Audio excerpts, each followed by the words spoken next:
Commission के लिए भी आइन में मुरव्वजा तरीके के तहत तैनाती की जाए।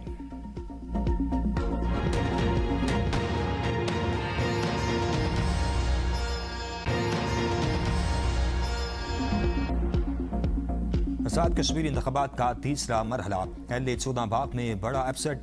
मुजाहिद अव्वल के बेटे सरदार अतीक अहमद अपनी अबाई सीट हार गए। 50 साल बाद मुस्लिम कॉन्फ्रेंस को शिकस्त। गैर सरकारी गैर हतमी नताइज के मुताबिक अवामी दस्तोबाजू पार्टी के साजिद इकबाल अब्बासी कामयाब। मुजाहिद अव्वल सरदार अब्दुल कय्यूम हमेशा इस नशिस्त पर कामयाब रहे। LA 15 पीपल्स पार्टी के उम्मीदवार सरदार ज़ियाउल कमर और नून लीग के मुश्ताक मिनहास के दरमियान का मुकाबला। हल्का नंबर LA 16 में नून लीग के सरदार अमीर अकबर को बरतरी हासिल। पीपल्स पार्टी के सरदार कमर जमान खान पीछे। LA 17 में पीपल्स पार्टी के उम्मीदवार वज़ीर आज़म फैसल मुमताज़ राठौर को सबकत हासिल। नून लीग के चौधरी मोहसिन अजीज दूसरे नंबर पर। आज़ाद कश्मीर कानून थार असम्बली की 45 नशिस्तों में से नून लीग के अब तक 24 नशिस्तों पर कामयाबी। पीपल्स पार्टी 10 नशिस्तों पर दूसरे नंबर पर।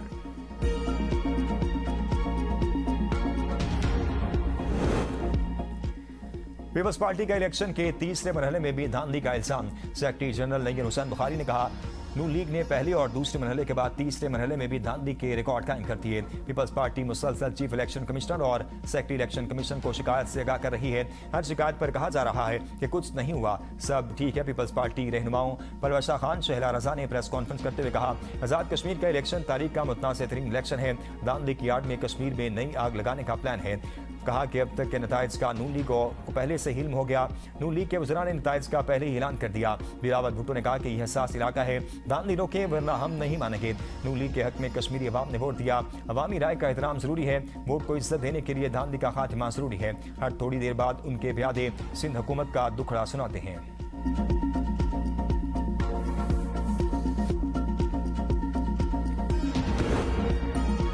पीपल्स पार्टी अपनी हार को धांधली में बदलने की कोशिश कर रही है। इल्जाम लगाने वाले सबूत नहीं दे सके। मुशीर वज़ीर आज़म राना सनाउल्लाह की प्रेस कॉन्फ्रेंस। कहा, पीपल्स पार्टी इस बात पर मुत्तफिक थी, इंतखाबात मरहलावार होने चाहिए। इलेक्शन कमीशन आज़ाद कश्मीर में पीपल्स पार्टी के ही मुतालबे को माना।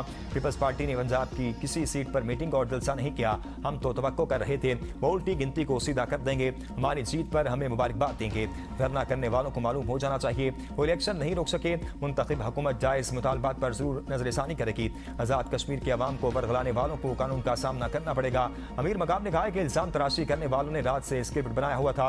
सुबह 9 बजे से ही बयान देना शुरू हो गए। ये बात आज तक समझ नहीं आई।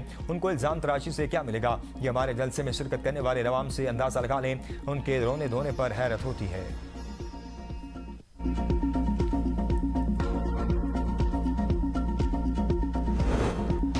मक्का मुआहदे का मकसद जारियत नहीं, ये मुआहदा तीनों मुल्कों के दरमियान खित्ते में अमन सलामती खुशहाली के लिए है। वज़ीर आज़म शहबाज शरीफ की वफाकी काबीना के इजलास में गुफ्तगू। कहा, मैंने शरीफैन का तहफ़्फ़ुज़ मुल्क कौम और मुसल्लह अफ़वाज के लिए अहम फरीज़ा है। मक्का मुआहदा पाकिस्तान और सऊदी अरब के दरमियान पहले से मौजूद दिफाई ताउन के मुआहदे की तौसीह है। दिफाई मुआहदा तीनों बरादर ममालिक के दरमियान पहले से मौजूद ताउन का तसलसल है। पाकिस्तान और तुर्किया के दरमियान दिहाइयों पर मुहित करीबी ताउन मौजूद है। सऊदी अरब के साथ भी पाकिस्तान के दरीना और बरादराना ताल्लुकात हैं। मक्का मुआहदा पाकिस्तान की खारजा पॉलिसी की कामयाबी है। पाकिस्तान अमन और तरक्की की जानिब गामजन होगा। दहशत गर्दी के खिलाफ जंग में दी जाने वाली कुर्बानियां रायगा नहीं जाएंगी। आज़ाद कश्मीर में हालात खराब करने की इजाजत नहीं दी जाएगी। कोई मुतालबा है तो उसको मेज पर बैठकर हल करना चाहिए। किसी भी मुआशरे में लाकानूनियत की इजाजत नहीं दी जा सकती। नून लीग आज़ाद कश्मीर में एक बार फिर तरक्की और खुशहाली का सफर शुरू करेगी।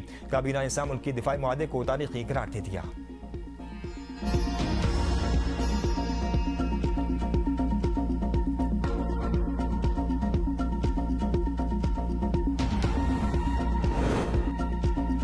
मक्का मुआहदे पर पाकिस्तान ने ईरान को इत्मीनान में ले लिया। नायब वज़ीर आज़म इसहाक डार का ईरानी वज़ीर ख़ारजा अब्बास अराग़ची से टेलीफोनिक राब्ता। इलाक़ाई और आलमी सूरत-ए-हाल, खित्ते में होने वाली ताज़ा पेशरफ्त और अमन व इस्तेहकाम के फ़रोग़ की कोशिशों पर तबादला ख्याल। इसहाक डार ने मक्का मुश्तरका दिफाई मुआहदे के खदोखाल से ईरानी हम मनसब को आगाह किया। कहा, मुआहदे का मकसद स्ट्रेटजिक ताउन मज़ीद मजबूत बनाना, इलाक़ाई अमन व सलामती में किरदार अदा करना है। अब्बास अराग़ची ने मुआहदे की अहम तफसीलात से आगाह करने पर इसहाक डार का शुक्रिया अदा किया। दोनों वज़ीर ख़ारजा ने बाहमी दिलचस्पी के अमूर पर करीबी राब्ता बरकरार रखने पर इत्तफ़ाक़ किया। इसहाक डार और सऊदी वज़ीर ख़ारजा का टेलीफोनिक राब्ता, दो तरफ़ा ताल्लुकात और बाहमी दिलचस्पी के अमूर पर तबादला ख्याल। पाकिस्तान और सऊदी अरब ने करीबी राब्ते और ताउन जारी रखने पर इत्तफ़ाक़। दोनों रहनुमाओं का दो तरफ़ा ताउन मज़ीद मजबूत बनाने पर जोर। दोनों वज़ीर ख़ारजा ने दो तरफ़ा और कसीरुल-जहती सतह पर करीबी राब्ते और ताउन जारी रखने की अहमियत पर जोर दिया। इसहाक डार का कुवैती वज़ीर ख़ारजा से भी टेलीफोनिक राब्ता। कुवैती वज़ीर ख़ारजा ने मक्का दिफाई मुआहदे पर पाकिस्तान को मुबारकबाद दी।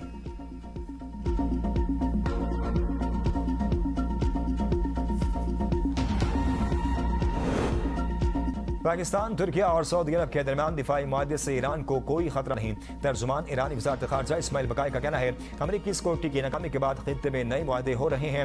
नया इलाक़ाई इत्तेहाद जाहिर करता है अमरीकी सिक्योरिटी गारंटी काबिल एतबार नहीं। खित्ते के ममालिक जान गए सिक्योरिटी झूठे ब्रोकरों से खरीदी जाने वाली शय नहीं। हक़ाइक़ पर मबनी और दुश्मन की दुरुस्त निशानदही करने वाला हर मुआहदा इलाक़ाई सलामती के लिए अहम है।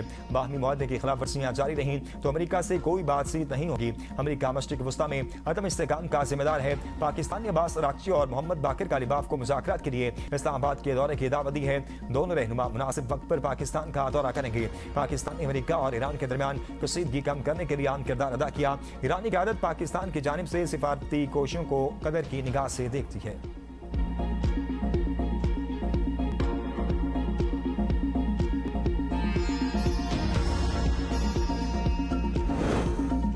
बानी से मुलाकात करा दी जाए तो लॉन्ग मार्च से रुक सकता है। मुमकिन है 27 सितंबर तक मुझे नहल कर दिया जाए। वज़ीर आला खैबर पख्तूनख्वा सोहेल आफरीदी की न्यूज़ कॉन्फ्रेंस। कहा नहल किए के बगैर कोई मुझे हाथ नहीं लगा सकता। बानी PTI की बहन अलीमा खान को 27 सितंबर की तारीख पर मुतमईन करेंगे। हमारा मकसद बानी की रसाई नहीं बल्कि उनकी रिहाई है। 27 सितंबर के मार्च में हमारा पहला मुतालबा बानी की रिहाई होगा। मुतालबात की मंजूरी तक इस्लामाबाद में बैठे रहेंगे। वज़ीर आला सोहेल खान आफरीदी का जुमेरात को हर चौक को डी चौक बनाने का ऐलान। कहा सुप्रीम कोर्ट के सामने अरकान पार्लियामेंट धरना देंगे। नौजवानों में बहुत जज्बात देख रहा हूँ। 27 सितंबर को सब निकलेंगे, फिर कोई नहीं संभाल सकेगा। हम किसी दबाव में नहीं। एहतजाज की तारीख अब नहीं बदलेगी।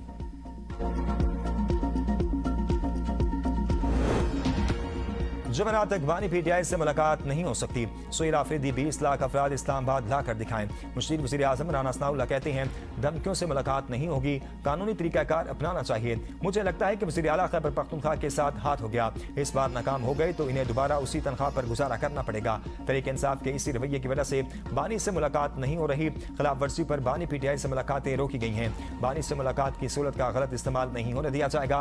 एहसन इकबाल की सोहेल आफरीदी पर कड़ी तनकीद। कहा पाकिस्तान के नौजवानों को काकरोचों से तशबीह देना दुरुस्त नहीं। सोहेल आफरीदी सड़कों पर जोर लगाने के बजाय KPK की बेहतरी और अमन पर जोर लगाएं। जलाओ घिराव की सियासत मुल्क दुश्मनों को फायदा पहुंचाने वाली बात है।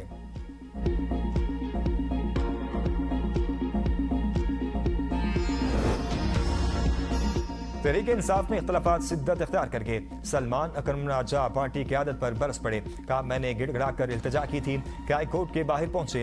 ये सारे लोग कहाँ हैं, क्यों नहीं आए? आज बानी PTI की सेहत से मुतल्लिक आम निकात जमा करवाने हैं। ये भी पता है कि 5 अगस्त को कौन कौन निकला और कौन सिर्फ तनकीद करता रहा। जुनैद अकबर ने कहा रात देर से इतला मिलने की वजह से पार्लियामेंटेरियंस को पहुंचने में देर हो गई। अगर बर वक्त इतला दी जाती तो मैं बहैसियत सूबाई सदर जो पार्लियामेंटेरियंस नहीं पहुंचे उनसे जवाब तलब करता। कोई किसी जाती मकसद के लिए तो नहीं बुलाया गया।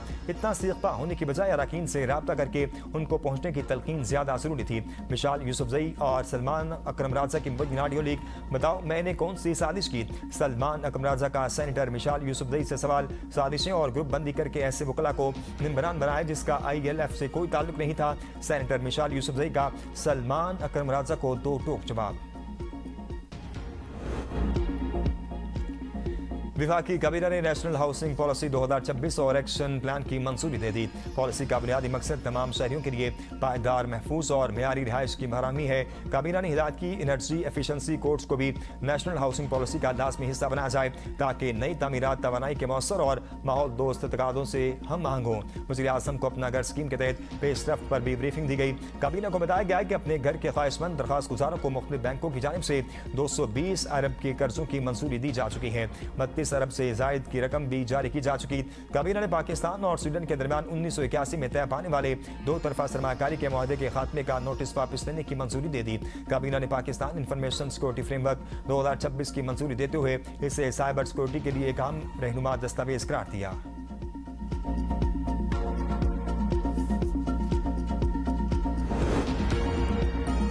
वज़ीर आज़म शहबाज शरीफ की ज़ेर सदारत वफाकी काबीना का इजलास। वज़ीर दाखिला मोहसिन नकवी काबीना इजलास में शरीक न हुए। निज़ाम तबाह होने के बयान पर वज़ीर दिफा ख्वाजा आसिफ ने कहा था कि मोहसिन नकवी काबीना इजलास में शिरकत नहीं करते, जबकि मोहसिन नकवी ने दावा किया था काबीना इजलास में उनकी शिरकत 70% है।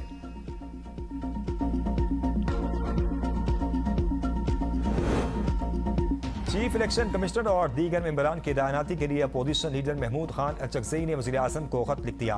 कहा chief election commissioner member Sindh और बलूचिस्तान की मुद्दत 26 जनवरी 2025 को खत्म हो चुकी। आइन के तहत तमाम अहम नशिस्तों पर मेंबरान इलेक्शन कमीशन और चीफ इलेक्शन कमीशन की तैनाती की जाए। वज़ीर आज़म आइन की अपोजिशन लीडर की मुशावरत से चीफ इलेक्शन कमिश्नर की तैनाती के पाबंद है। सूबों के मेंबरान इलेक्शन कमीशन के लिए भी आइन में मुरव्वजा तरीके के तहत तैनाती की जाए।